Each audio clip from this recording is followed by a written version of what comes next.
Magluluto tayo ngayon ng kapiranggot na gulay. Gulay tayo, gigisa muna tayo. Yan, gusto ko pag naggisa ako. Gusto ko yung butter para malasa siya. Para malasa. Yan.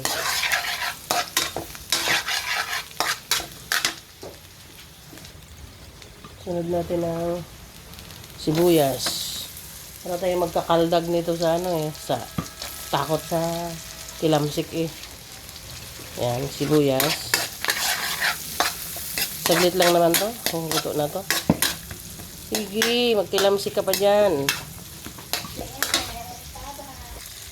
Medyo okay na yung ating ilalagay na natin yung ating giniling. Ano lang yan pansado lang yan. Kunti lang naman kasi.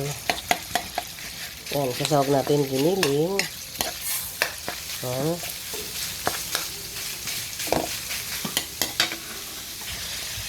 Maglagay tayo ng pepper. Yung wasak. Tas salt. Yan. Tapos imikos-mikos na natin yan. Yan. Siyempre palulutuin natin yung ating giniling bago natin ilalagay yung ating gulay, di ba? Ang gano'n naman talaga.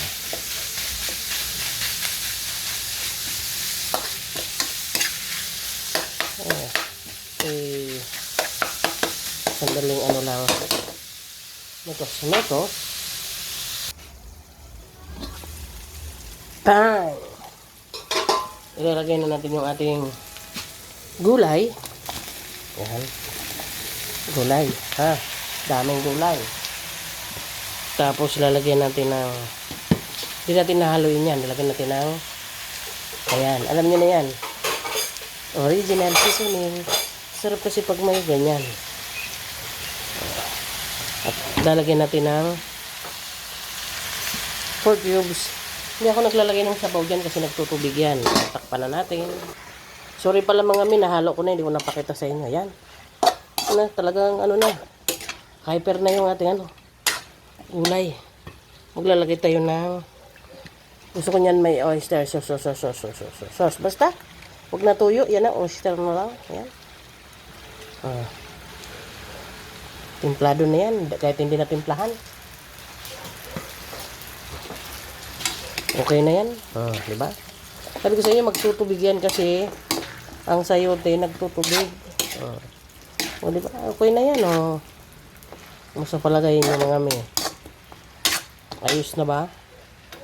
Para lang may gulay. Giniling naman. Yan na. Uy, talagang lumalaban yung isa kong niluluto Takpan natin ulit. Tapos luto na yan. Takpan natin ulit. Ng ating niluluto kanina. Sarap. Sarap na. Sarap na siya. Luto na.